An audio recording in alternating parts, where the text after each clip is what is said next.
والصلاة والسلام على سيد المرسلين والصحابة والبيت أجمعين।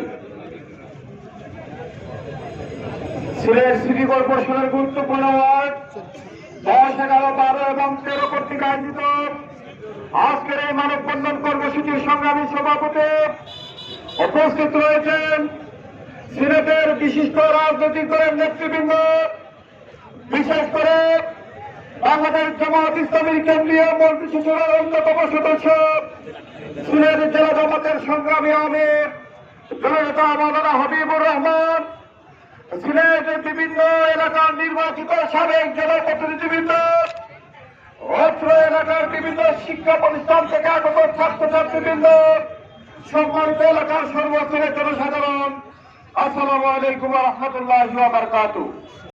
এই তথ্য এই মানববন্ধন আমাদের জন্য অত্যন্ত বেদনার। মানুষদেরকে রাস্তা অবরুদ্ধ করে আমাদের কোনো ছিল না, তারপরে নিরুপায় হয়ে এর কোনো বিকল্প ছিল না বিধায় আমরা আমাদের আজকের এই মানববন্ধন করতে বাধ্য হয়েছে।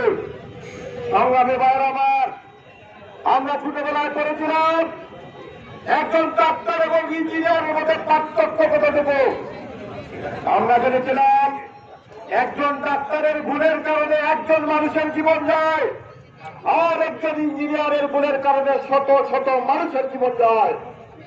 আজকের এই কাবির বাজার সেতুয়ের প্রকৃষ্ট উদাহরণ। এই ইঞ্জিনিয়ারের ভুলের কারণে আজকে আমার বোন রহিমা খাতুন জেসি সহ এর আগে 3টি প্রাণ ঝরেছে, অসংখ্য মানুষ আহত হয়েছেন। সুতরাং আজকের এই মানববন্ধন একটি সিম্বলিক কর্মসূচি। এখানে সরকারের বিভিন্ন সংস্থার লোকের আছে।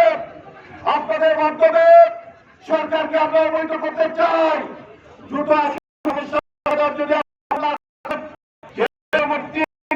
যদি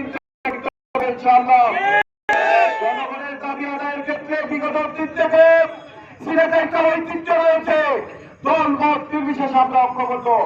আমাদের সিনিয়র নেতৃবৃন্দ এইখানে আছে, তাদের প্রতি আমাদের আহ্বান থাকবে যে আপনারা যদি মনে করেন যে সুজান বলে আমাদের দাবি আদায় হচ্ছে না, আপনারা ঐক্যবদ্ধভাবে এলাকার কর্তৃপক্ষ ব্যক্তিবর্গ দিয়ে এমন একটা কর্মসূচি তুলে করবেন যার ধাক্কা দিয়ে টাকা পর্যন্ত লাগে।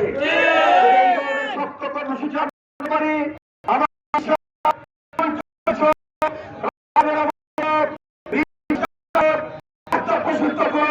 সবকিছু হবে ইনশাআল্লাহ। যাবতীয় এবং আমার মানুষের চাহিদার সাথে সর্বাত্মকভাবে একাত্মতা ঘোষণা করে আমি আমার কথা শেষ করছি। বাংলাদেশ জিন্দাবাদ, বাংলাদেশ জামাত ইসলামী জিন্দাবাদ। আসসালামু আলাইকুম ওয়া রাহমাতুল্লাহ।